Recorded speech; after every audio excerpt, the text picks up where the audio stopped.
وضو کے بعد کی دعائیں. رسول اللہ صلی اللہ علیہ وسلم نے فرمایا جو شخص پورا وضو کرے اور پھر کہے اشہد ان لا الہ الا اللہ وحدہ لا شریک لہ واشہد ان محمدا عبدہ ورسولہ، میں گواہی دیتا ہوں کہ اللہ کے سوا کوئی معبود برحق نہیں، وہ اکیلا ہے، اس کا کوئی شریک نہیں، اور میں گواہی دیتا ہوں کہ محمد صلی اللہ علیہ وسلم اللہ کے بندے اور رسول ہیں، تو اس کے لیے جنت کے 8 دروازے کھول دیے جاتے ہیں جس سے چاہے داخل ہو. یعنی ایک چھوٹے سے عمل پر اتنی بڑی بشارت ہے، لیکن اس بشارت کا اہل اور مستحق وہی ہو سکتا ہے جو اس عمل کو کرنا جانے. صرف وہ جانتا ہی نہ ہو بلکہ کر بھی سکتا ہو، کرتا بھی ہو. تو کرنے کے لیے آپ کو ایک الگ ایفرٹ چاہیے. یعنی آپ کی ایک کوشش تھی جاننے کی، وہ مرحلہ طے ہوا، اب اگلی کوشش کس بات کے لیے ہوگی کہ آپ اس کو کر جائیں. کرنے کے لیے ضروری ہے کہ آپ بھولیں نہیں. نمبر 1 اس دعا کو یاد کر لیں زبانی. نمبر 2 یہ کہ پھر جب وقت آئے تو اس وقت پڑھنا نہ بھولیں. اس کے لیے آپ کوئی نہ کوئی نشانی رکھ لیں، کسی ایسی جگہ پر لکھ کر لگا دیں جہاں وضو کے بعد آپ کا گزر ہو، تاکہ آپ کچھ عرصے تک دیکھ کر پڑھتے رہنے یا اس یاد دہانی یا نشانی کے ساتھ عمل کی عادت ڈالیں، اور پھر یہ انشاءاللہ آپ کی عادت ثانیہ بن جائے گی. آپ سفر میں ہو، حضر میں ہو، کہیں بھی ہو، آپ اس دعا سے فائدہ اٹھاتے رہیں گے. اللہ تعالیٰ کو وہی عمل پسند ہوتا ہے جو اگرچہ تھوڑا ہو لیکن مستقل ہو، ہمیشہ کیا جائے. ابو داؤد کی ایک روایت میں اس دعا کو آسمان کی طرف نظر اٹھا کر پڑھنے کا ذکر ہے، مگر یہ روایت صحیح نہیں. اس میں ابو عقیل کا چچا زاد بھائی مجہول ہے. ٹھیک ہے، یعنی آپ کے لیے ضروری نہیں کہ آسمان کی طرف ہی نظر اٹھا کے دعا پڑھیں، آپ جہاں بھی ہیں، کیونکہ آج کل کے واش رومز میں تو بعض اوقات آسمان کی طرف دیکھنے کا کوئی موقع ہی نہیں ہوتا، تو ایسی صورت میں آپ صرف دعا پڑھ سکتے ہیں. یعنی بند گھروں میں اندر ہی اندر اگر آپ وضو کر رہے ہیں تو اندر ہی پڑھ سکتے ہیں. دیکھیں ایسے واش روم جس میں کوئی نجاست نہ ہو، سب کچھ دھل گیا تو برابر کا ایک کمرہ ہو گیا، تو اس میں تو آپ پڑھ سکتے ہیں. لیکن وہ واش روم جہاں پر نجاست، گندگی اور یہ سب چیزیں ہوں تو وہ ایک الگ جگہ ہے. لیکن بہتر پھر بھی یہی ہے کہ باہر آ کر پڑھیے. ٹھیک ہے، لیکن بسم اللہ تو شروع میں واش روم کے اندر ہی پڑھیں گے نا، سنک پہ کھڑے ہو کے. ٹھیک ہے. اصل میں یہ ہے کہ اگر ہم اسلامی طریقے کے گھر بناتے تو ہم سنک وضو کے اور پاؤں دھونے کی جگہ سنت کے مطابق خود ڈیزائن کرتے. لیکن ہمارے گھروں میں اس کانسیپٹ کا تو خیال ہی نہیں رکھا گیا. حالانکہ کیا مشکل ہے، ٹوائلٹ کو الگ کر دیں، وضو کی جگہ الگ کر دیں. اور اس میں ایک اور سہولت یہ بھی ہوتی ہے کہ اگر ایک واش روم کو 2-4 لوگ گھر میں استعمال کر رہے ہیں تو ہر کوئی واش روم سے نکل کر وضو باہر آ کے کرے، تو وہ ویسے بھی سہولت. اب ایک شخص واش روم میں گھس جاتا ہے اور نکلنے کا نام ہی نہیں لیتا، وہیں گھر بنا لیتا ہے. حالانکہ ناپاک گندی جگہ جتنا جلدی ہو باہر نکلے انسان. تو بات یہ ہے کہ اصل چیز جو ہمارے آج سیکھنے کی ہے وہ ایک تو آپ دوبارہ اس کو خود بیٹھ کر ایک سطر پڑھیں گے اور یہ دیکھیں گے کہ آپ کیا نہیں کر رہے، اس کو نشان لگا لیں گے. یہ نہیں میں کر رہی، اس کو آپ ایک الگ کاغذ پر لکھیں گے. اس کاغذ کو لکھ کر آپ اپنے واش روم کے دروازے کے باہر یا کہیں سٹک کر دیں، کہیں لکھ کے لگا لیں، اور پھر کوشش کریں کہ مسلسل عمل سے آپ کی عادت کا حصہ بن جائے. خاص طور پر یہ دعا کتنا مختصر عمل ہے مگر کتنے بہترین اجر کا سبب ہے کہ اس دعا کے پڑھنے والے کے لیے جنت کے 8 دروازے کھول دیے جاتے ہیں. دن میں 5 دفعہ آپ وضو کم از کم کرتے ہیں، 5 دفعہ یہ دعا پڑھیے. ان بٹوین اگر اللہ نے واپس بلا بھی لیا تو غم کی بات نہیں، انشاءاللہ 8 دروازے کھلیں گے انشاءاللہ تعالی. ہاں، لیکن پوری نیت اور جذبے کے ساتھ اس پر عمل کرنا ہے. میری کلاس فقہ کی کلاس ہرگز نہیں، یہ کلاس جو پڑھیں اس پر عمل کرنے کی کلاس ہے. کوئی بحث مباحثے نہیں، کوئی حجت بازیاں نہیں، کچھ نہیں. جو سیکھا ہے وہ کرنے کی کوشش ہے. تو آج آپ کیا کریں گے؟ جو نہیں کر رہے اس کی چیک لسٹ بنا لیں، اور جو کرنا ہے اس کو لکھ کے کہیں لگائیں اور اس کو کر کے دکھائیں. وضو کے بعد یہ دعا بھی پڑھیں: سبحانک اللہم و بحمدک اشہد ان لا الہ الا انت استغفرک و اتوب الیک۔ اے اللہ، تو اپنی تمام تعریفات کے ساتھ ہر عیب سے پاک ہے، میں گواہی دیتا ہوں کہ تیرے سوا کوئی سچا معبود نہیں ہے، میں تجھ سے بخشش مانگتا ہوں اور تیرے حضور توبہ کرتا ہوں۔ ان دونوں دعاؤں کو مل کر پڑھیے۔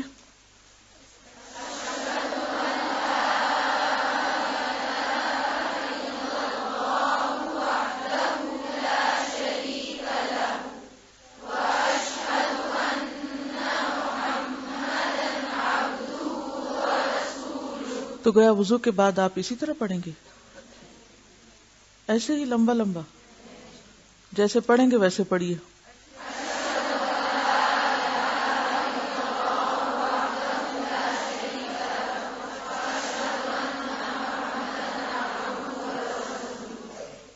کیونکہ اگر آپ صرف ہر چیز لمبا پڑھنے کی عادت ڈال بیٹھی تو پھر جب عمل کا وقت آئے گا تو آپ کر نہیں سکیں گی، تو نیچرل رہیے۔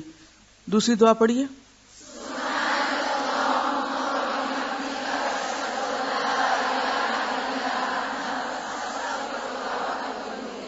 شابش۔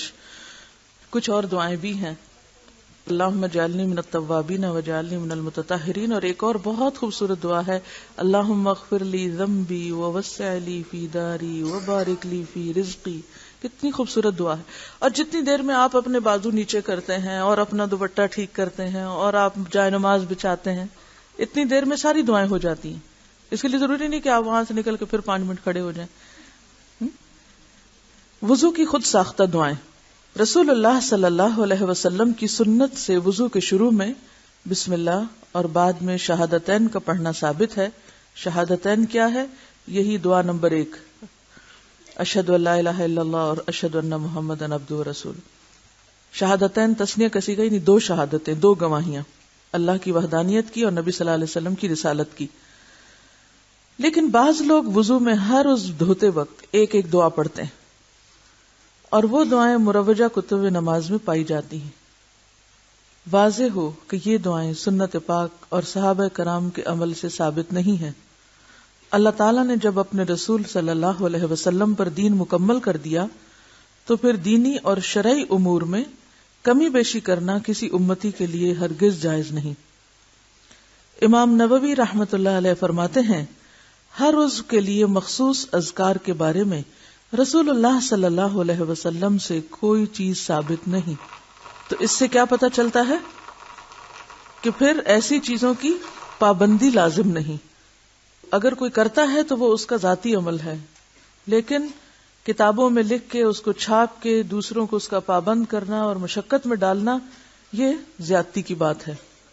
مثلاً اگر دل کے گہرے احساس سے ہاتھ دھوتے وقت یا چہرہ دھوتے وقت کوئی اپنے لیے آپ کے دل سے دعا نکل آئی، کیونکہ دعا کیا ہے اصل میں؟ اللہ تعالیٰ کے ساتھ ایک گہرا تعلق، محبت کا ایک اظہار، یعنی دعا تعلق کو ظاہر کرتا ہے کہ یا رب ہم تجھے ہر وقت یاد کرتے ہیں، ہر موقع پہ یاد کرتے ہیں اور تیری مدد کے محتاج رہتے ہیں۔ تو اگر اس جذبے اور احساس کے ساتھ کوئی چیز آپ کے دل سے نکل آتی ہے، وہ ایک الگ بات ہے۔ یعنی چہرہ دھوتے وقت اگر آپ کہتے ہیں یا اللہ میرے چہرے کو آگ سے بچانا، یا یہ کہ یا رب میری عیب دور کر دے، یا کوئی ایسی بات جو آپ کے دل کے اندر ہے اور وہ آپ کی زبان پہ آ گئی، تو اس میں تو ممانعت نہیں۔ لیکن اپنے پاس سے اپنی بات کو دین بنا کے دوسروں کو اس کی پابندی کروانا اور دوسروں پر لازم کر دینا، یہ دین میں مشقت پیدا کرنے کا باعث ہے۔ تو اس سے بچنے کی ضرورت ہے۔ وضو کے دیگر مسائل۔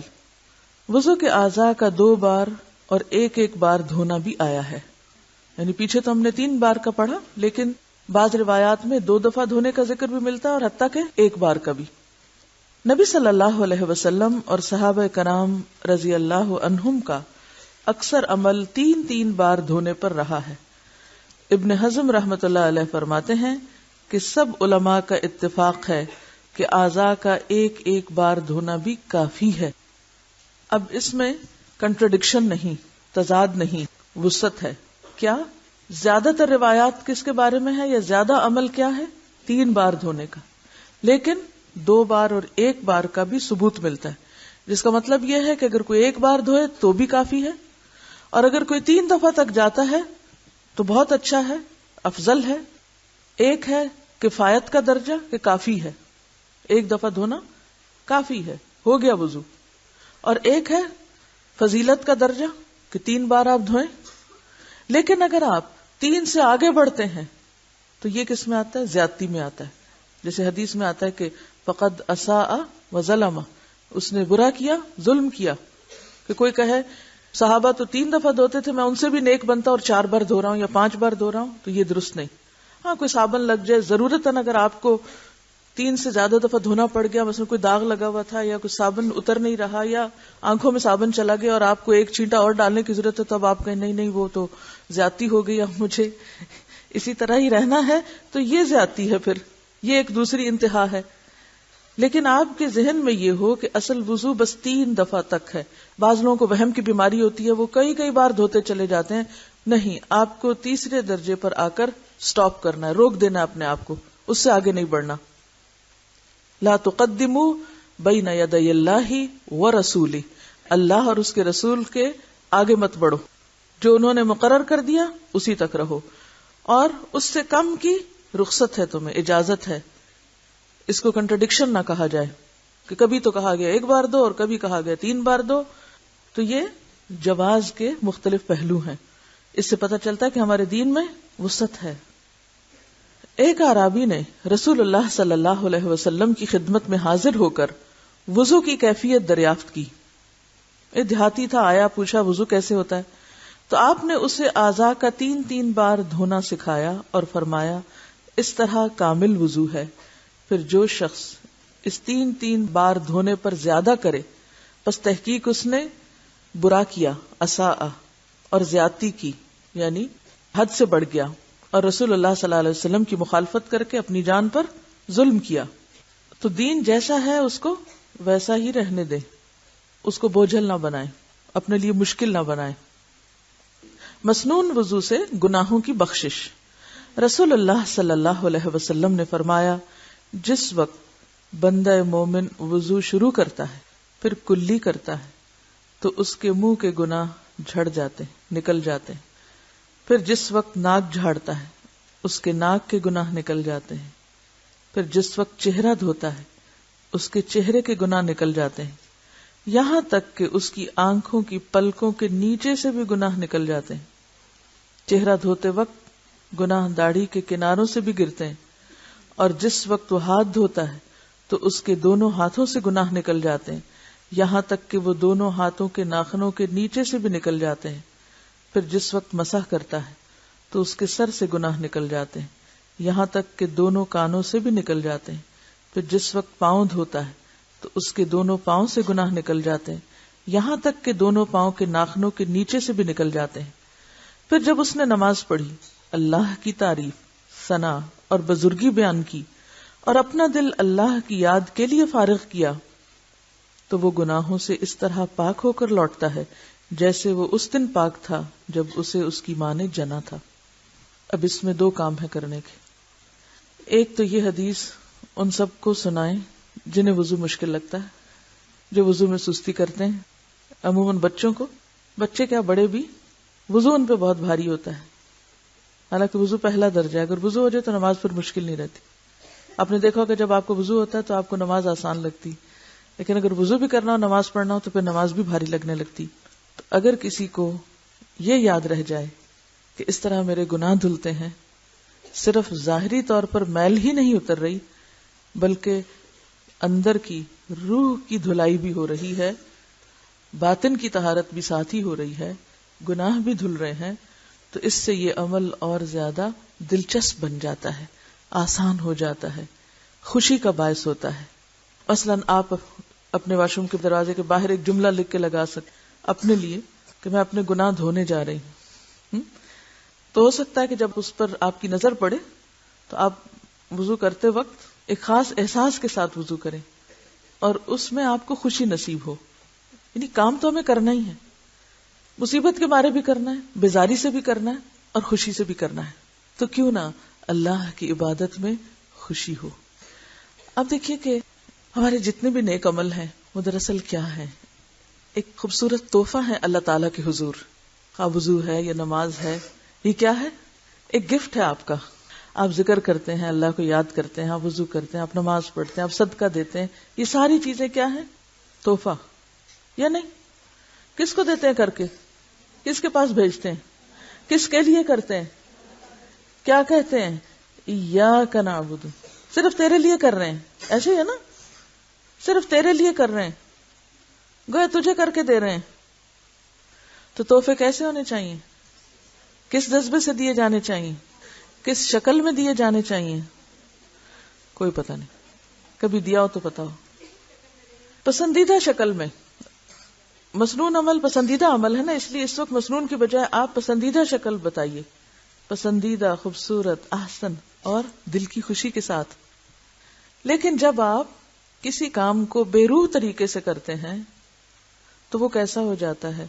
یہ ایسا ہی ہے، آپ کسی کو مثلاً بکری کا تحفہ دینا چاہتے ہیں، 40 خصلتوں میں سے اعلیٰ ترین خصلت بکری دینا ہے کسی کو دودھ پینے کے لیے، وقتی تحفہ چاہے. لیکن اگر بکری کی روح نکل جائے اور آپ وہ بکری کسی کو دینے کو جائیں، مردار بکری، تو کیسا لگے گا؟ ہاں، قبول کرے گا کوئی اس کو؟ جیسے آپ صلی اللہ علیہ وسلم نے ایک دفعہ صحابہ کرام کو راستہ گزرتے ہوئے فرمایا تھا، کون ہے تم میں سے جو بکری کا مرا ہوا بچہ تھوڑی قیمت میں لے لے؟ صحابہ نے عرض کیا کہ مفت نہیں لینا چاہتے، قیمت میں کہاں لیں گے؟ تو جو عبادتیں بے روح ہوتی ہیں، دوسرے لفظوں میں ان کی روح نکلی ہوئی ہوتی ہے، وہ کیسی عبادتیں ہیں؟ مردہ عبادتیں. تو مردہ تحفے کس قسم کے تحفے ہیں؟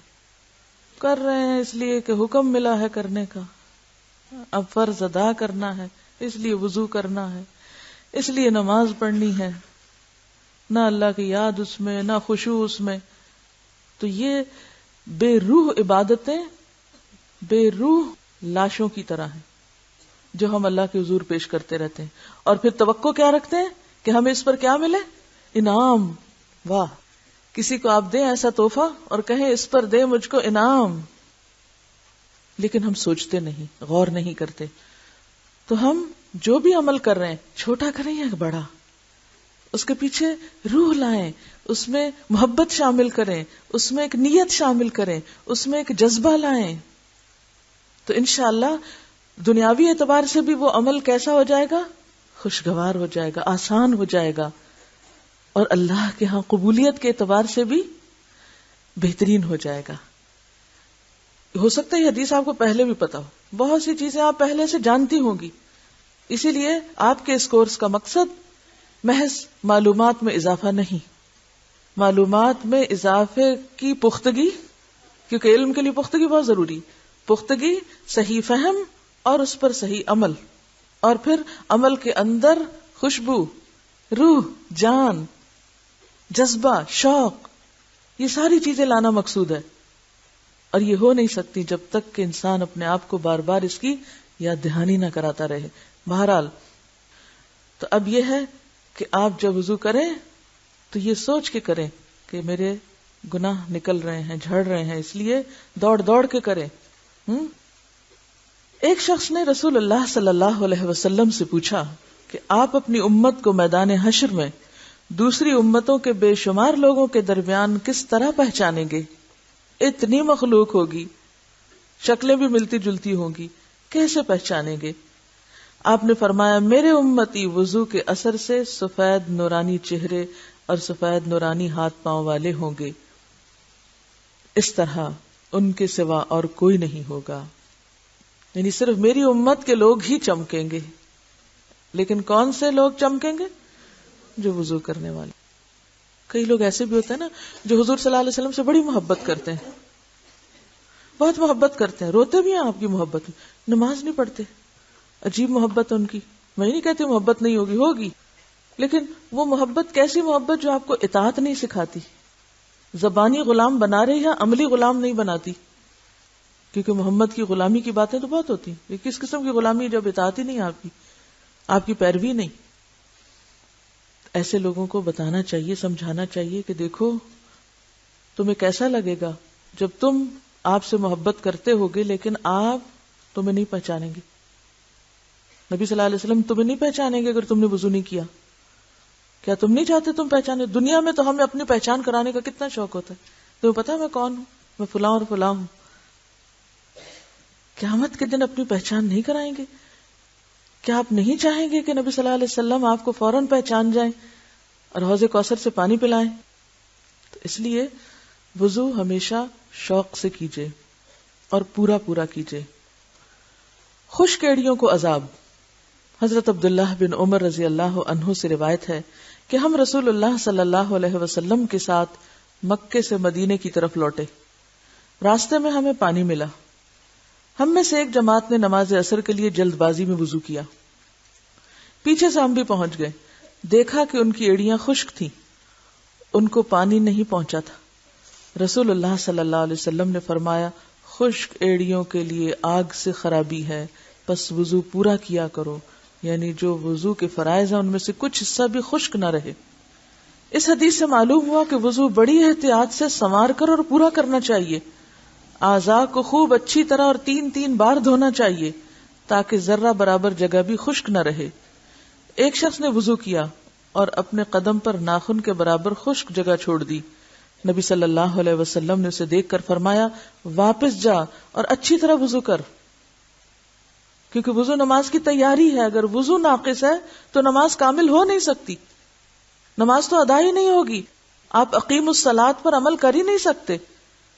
تو وضو پہلا قدم ہے اور اس میں طریقہ مسنون ہونے کے علاوہ کامل وضو کرنے کی ضرورت ہے. اس حدیث سے ایک اور بات بھی پتہ چلتی کہ اگر ایڑی خشک رہ جائے تو اتنا وبال ہے، تو کہاں یہ کہ انسان نہ وضو کرے اور نہ نماز پڑھے یا بغیر وضو نماز پڑھے. بعض لوگ سستی کے مارے بغیر وضو ہی نماز پڑھ لیتے. ابھی میری ایک عزیز گئی ہوئی تھی حج پر، تو وہ بہت پریشان ہو کر لوٹی. کہنے لگی کہ میں نے بہت سے لوگوں کو دیکھا کہ وہ وضو کا خیال ہی نہیں کرتے، حرم میں سو جاتے ہیں، پھر اٹھ کے نماز پڑھنا شروع کر دیتے ہیں. اور ان کی گفتگو کسی خاتون سے ہی تو کہنے لگی یہاں وضو معاف ہے. معلوم نہیں کس نے اس کو یہ تربیت دے کے بھیجا تھا کہ حرم میں وضو معاف ہو جاتا ہے. بعض لوگ تو ہمارے یہاں نمازیں بھی معاف سمجھتے ہیں، وہ تو اتنے پہنچے ہوئے بزرگ ہیں ان کو نماز کی بھی ضرورت نہیں. تو اسی طرح کچھ بزرگی حرم میں جا کے یہ ہو جاتی ہے شاید کہ پھر وہاں وضو کی ضرورت نہیں. تو بہت سارے لوگ اس معاملے میں کوتاہی کرتے ہیں. تو یہ ہمیشہ یاد رکھیے کہ اگر ایک ناخن برابر جگہ خشک رہنے کی اتنی وعید ہے تو پھر پورا وضو نہ کر کے نماز پڑھنے پر کتنی وعید ہو سکتی. بعض لوگ بچوں کو کہہ دیتے ہیں اچھا کوئی بات نہیں وضو نہیں بھی تم نماز پڑھ لو، کسی طرح نماز کی عادت پڑ جائے. ہماری ایک عزیز ہے، انہوں نے بچپن میں یہی غلطی کی. وہ کہتی ہیں کہ اب بیٹا 14 سال کا بھی ہو گیا تو اس کو وضو کرانا مشکل، کیونکہ بچپن میں میری غلطی، میں نے اسے کہا اچھا ایسے ہی پڑھ لو تاکہ کسی طرح نماز کی تو عادت ہو جائے. تو کچھ چیزیں ایسی ہیں کہ جن میں کوتاہی کی کوئی گنجائش نہیں ہوتی. بچپن سے ہی بچوں کے ساتھ کھڑے ہو کر دیکھیے، کچھ دن جب آپ 7 سال کا بچہ ہو جائے نا نماز شروع کرائیں، کچھ دن ساتھ کھڑی رہیں، پورا واچ کریں. ورنہ دیکھا گیا کہ کئی بچے ترتیب بھی الٹ پلٹ کر دیتے ہیں اور کبھی کلی نہیں کریں گے، کبھی صحیح ناک میں پانی نہیں چڑھائیں گے. تو اگر شروع سے ہی عادت پختہ ہو جائے درست وضو کی تو پھر انسان کو بڑے ہو کر مشکل نہیں ہوتی. وضو سے بلندی درجات. رسول اللہ صلی اللہ علیہ وسلم نے فرمایا وضو آدھا ایمان ہے. وضو آدھا ایمان ہے. ایمان کا لفظ جو ہے وہ نماز کے لیے بھی بولا جاتا ہے، جیسے کہ دوسرے پارے میں وما کان اللہ لیضیع ایمانکم، تو وہاں ایمان سے مراد نماز ہے. اور یہاں آدھا ایمان سے مراد یعنی نماز کا حصہ ہے ایک طرح سے، یعنی ایک معنی یہ بھی لیا جا سکتا. اور ویسے بھی ایمان محض بول کا نام تو نہیں، ایمان تو عمل کا نام ہے. حضرت ابو ہریرہ رضی اللہ عنہ سے روایت ہے کہ میں نے اپنے دوست محمد صلی اللہ علیہ وسلم کو یہ فرماتے ہوئے سنا جنت میں مومن کا زیور وہاں تک پہنچے گا جہاں تک وضو کا پانی پہنچے گا. اور خواتین کو تو کس قدر زیورات کا شوق ہوتا ہے، ٹیکا بھی ہو اور جھومر بھی ہو اور چوڑیاں بھی ہوں اور کڑے بھی ہوں اور انگوٹھیاں بھی ہوں اور پاؤں تک میں کچھ نہ کچھ پہنا ہوا ہو. تو دنیا میں اس شوق کو پورا کرنے کے لیے کیا کیا کرتے ہیں. تو سوچیں کہ جنت میں کتنا زیور، کہاں تک، جہاں تک وضو کے اعضاء کا چمکنا ہے. رسول اللہ صلی اللہ علیہ وسلم نے فرمایا کیا میں تمہیں وہ چیز نہ بتاؤں کہ جس کے سبب اللہ تعالیٰ گناہوں کو دور اور درجات کو بلند کرتا ہے. صحابہ رضی اللہ عنہم نے عرض کیا اے اللہ کے رسول صلی اللہ علیہ وسلم ارشاد فرمائیے. آپ نے فرمایا مشقت، بیماری یا سردی کے وقت کامل اور سنوار کر وضو کرنا، کیونکہ جب بہت ٹھنڈے پانی سے وضو کرنا پڑتا ہے نا تو انسان تھوڑا تھوڑا بس کر لیتا ہے. بعض لوگ تو سویٹر پہن کے بازو کا بھی مسح شروع کر دیتے ہیں. تو ان سے پوچھا گیا کہ بھی ایسا کیوں؟ کہتے کہ اگر جرابوں کا ہو سکتا ہے تو آستینوں کا کیوں نہیں ہو سکتا. گویا دین ہمارے ہاتھ میں کہ ہم عقل کے ساتھ قیاس کر کے نس کو جھٹلا دیں. کثرت سے مسجدوں کی طرف جانا اور نماز کے بعد نماز کا انتظار کرنا گناہوں کو دور کرتا ہے اور درجات کو بلند کرتا ہے. تحیت الوضو سے جنت لازم. رسول اللہ صلی اللہ علیہ وسلم نے فرمایا جو شخص وضو کرے اور خوب سنوار کر اچھا وضو کرے پھر کھڑا ہو کر دل اور منہ سے ظاہری و باطنی طور پر متوجہ ہو کر 2 رکعت نماز ادا کرے تو اس کے لیے جنت واجب ہو جاتی ہے. اگر جنت کا شوق ہو تو کسی دن اسی طرح عمل کیجئے. بیسیکلی تحیت الوضو کا مطلب ہی وضو کے نفل ہے کہ جب آپ نے وضو کیا ہو اس وقت آپ نفل پڑھیں. یہ نہیں کہ صبح آپ نے وضو کیا تھا اور دوپہر کو آپ نفل پڑھیں اور ان کو آپ تحیت الوضو کہیں. تحیت الوضو تازے وضو کے نفل ہے. ٹھیک ہے. حضرت ابو ہریرہ رضی اللہ عنہ بیان کرتے ہیں کہ رسول اللہ صلی اللہ علیہ وسلم نے نماز فجر کے وقت بلال رضی اللہ عنہ سے فرمایا اے بلال میرے سامنے اپنا وہ عمل بیان کرو جو تم نے اسلام میں کیا، یعنی مسلمان ہونے کے بعد کیا، اور جس پر تجھے ثواب کی بہت زیادہ امید ہے، کیونکہ میں نے اپنے آگے جنت میں تیری جوتیوں کی آواز سنی ہے.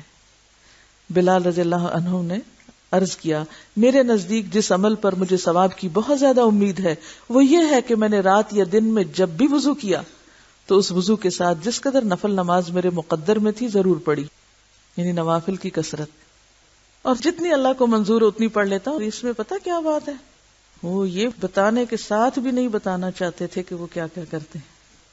کیونکہ آپ کو پتہ ہے کہ ایک عمل جو آپ کے اور اللہ کے بیچ میں ہوا ہو، راز والی بات، اور اس راز میں کوئی شریک نہ ہو، اس کا لطف اور ہے نا. دوست کے ساتھ رازداری کا لطف ہے کوئی لطف ہوتا؟ بہت ہوتا ہے نا. اللہ تعالیٰ کو ہم اپنا دوست کہتے ہیں نا، یا ہم چاہتے ہیں اللہ ہمیں بھی دوست بنا لے، جیسے ابراہیم علیہ السلام کو اللہ نے دوست بنایا. تو وہ جو ایک رازداری والی بات ہوتی ہے نا کہ کام کر کے پھر کسی کو بھی پتہ نہ چلنے دینا، حتیٰ کہ اپنے سگے ماں باپ کو بھی پتہ نہ چلنے دینا. یعنی عام طور پر تو پاسبل ہی نہیں ہوتا. ہر وقت ہم لوگوں کے بیچ میں ہوتے ہیں، کوئی نہ کبھی منہ سے نکل جاتی کوئی بات، کبھی کہیں. لیکن کچھ کام ضرور ایسے کریں جو بس آپ کو پتا ہو اور آپ کے رب کو پتا ہو، کسی تیسرے کو نہ پتا ہو. راز والے کام. ٹھیک ہے. اب آپ اپنی ڈائری میں آج کا کیا کر سکتے، لکھ سکتے ہیں راز والے کام، بس اتنا سے لکھ. کوئی اور پڑھے گا تو وہ کہے گا وہ کون سے ہیں.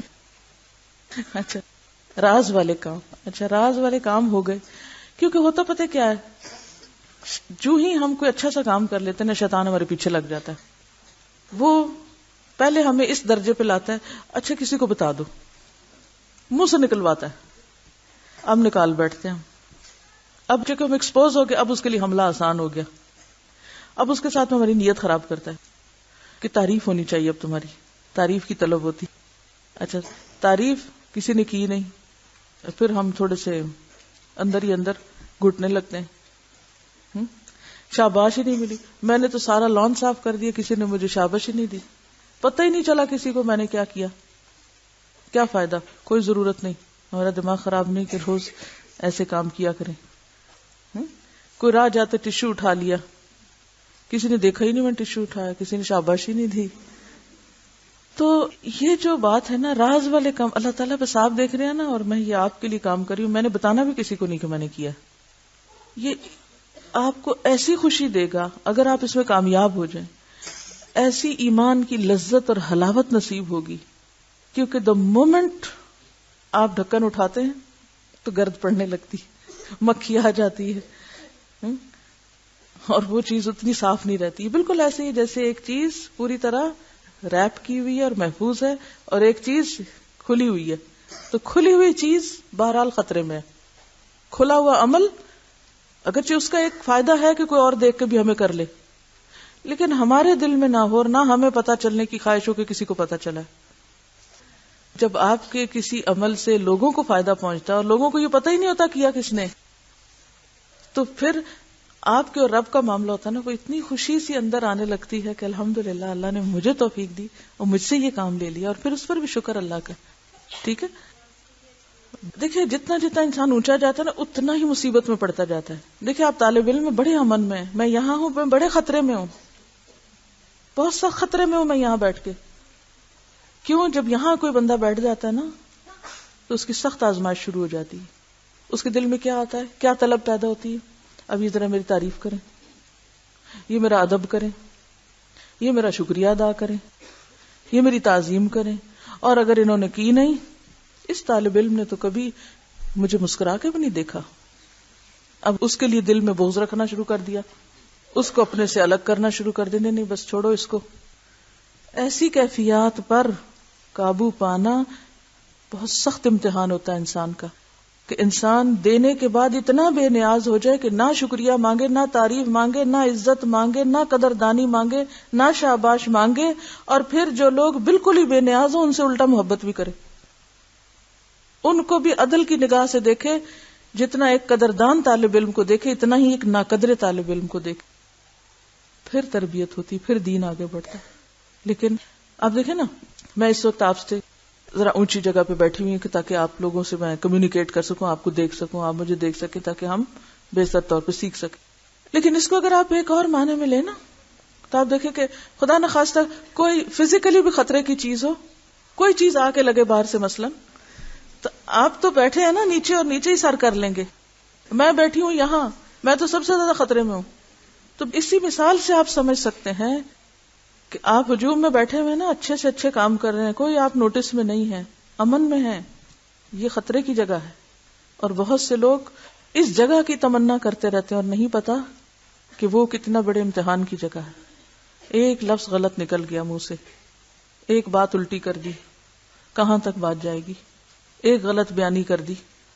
آپ کو معلوم ہے وہ جو ایک حدیث تھی کہ ایک شخص جو نکلتا ہے گھر سے اور ایک جھوٹی بات کرتا ہے اور وہ منتشر ہوتی چلی جاتی، کیا شامت ہے اس کی.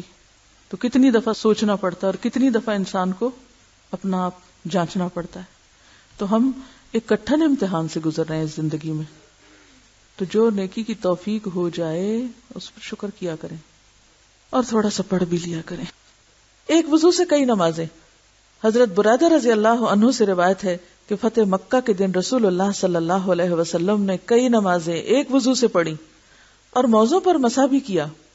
حضرت عمر رضی اللہ عنہ نے عرض کیا، اے اللہ کے رسول صلی اللہ علیہ وسلم، آج کے دن آپ نے وہ کام کیا جو آپ پہلے نہیں کیا کرتے تھے، یعنی پہلے تو ہر نماز کے لیے نیا وضو کرتے تھے. آپ نے فرمایا، اے عمر، میں نے ایسا جان بوجھ کر کیا تاکہ لوگوں کو ایک وضو سے کئی نمازیں پڑھنے کا جواز مل جائے، یعنی آسانی کے لیے، رخصت کے لیے، سہولت کے لیے. دودھ پینے سے کلی کرنا. بے شک رسول اللہ صلی اللہ علیہ وسلم نے دودھ پیا پھر کلی کی اور فرمایا اس میں چکنائی ہے، کیونکہ وہ میں چپ چپ ہو جاتی ہے نا، تو پھر جب آپ نماز پڑھیں قرات کریں تو اس میں آپ کی قرات درست نہیں ہوتی. تو بہتر یہ کہ کلی کر لی جائے، اور اگر نہیں کرے تو اس سے یہ نہیں کہ آپ کو وضو نہیں ہے اور آپ کی نماز نہیں ہے. آپ نے وجہ کیا بتائی کہ اس میں چکنائی ہے، یہ نہیں کہا کہ اس سے وضو ٹوٹ گیا ہے. آپ نے بکری کا شانہ کھایا، اس کے بعد نماز پڑھی اور دوبارہ وضو نہ کیا. یہ حدیثیں کیا بتاتی ہیں کہ کھانا کھانے سے وضو نہیں جاتا. لیکن اونٹ کا گوشت کھایا جو ایک اور حدیث میں آتا ہے، اور اس کے بعد آپ نے وضو فرمایا. صرف اونٹ کے گوشت پر آتا ہے. آپ صلی اللہ علیہ وسلم نے ستو کھائے پھر کلی کر کے نماز پڑھی اور وضو نہیں کیا. کلی کیوں کی؟ تاکہ دانتوں وغیرہ سے اور سارے منہ سے پوری طرح ستو کے ذرات جو ہیں وہ صاف ہو جائیں اور قرات اچھی طرح ہو سکے. ایک اور بات کیجئے کہ جب میں پڑھا رہی ہوں اس وقت توجہ سے پڑھا کیجئے، اور ہر حدیث کے بعد ایک لمحے کے لیے سوچا کیجئے اس میں سے کیا سیکھا میں نے. تو جو باتیں یاد کرنی یہی کر لیا کیجئے. اس کے بعد ایک دفعہ ریوائز کر لیں تاکہ جس دن آپ کا ٹیسٹ ہو اس دن پر آپ پریشان نہ ہو اور آپ کو بخار وغیرہ نہ چڑھے. ٹھیک ہے جی، کوئی بات پوچھیے آپ، کوئی سوال اگر آپ کے ذہن میں ان احادیث سے متعلق ہو. ان کا سوال ہے کہ نماز سے پہلے کے جو نفل عام طور پر ہم پڑھتے ہیں وہ کس میں آئیں گے. تو وہ جو نبی صلی اللہ علیہ وسلم کی ایک اور حدیث ہے کہ اذان اور اقامت کے بیچ میں جو نماز ہے وہ اس کی طرف اشارہ جو عموماً ہم سنت کی شکل میں پڑھتے ہیں. وآخر دعوانا ان الحمد للہ رب العالمین.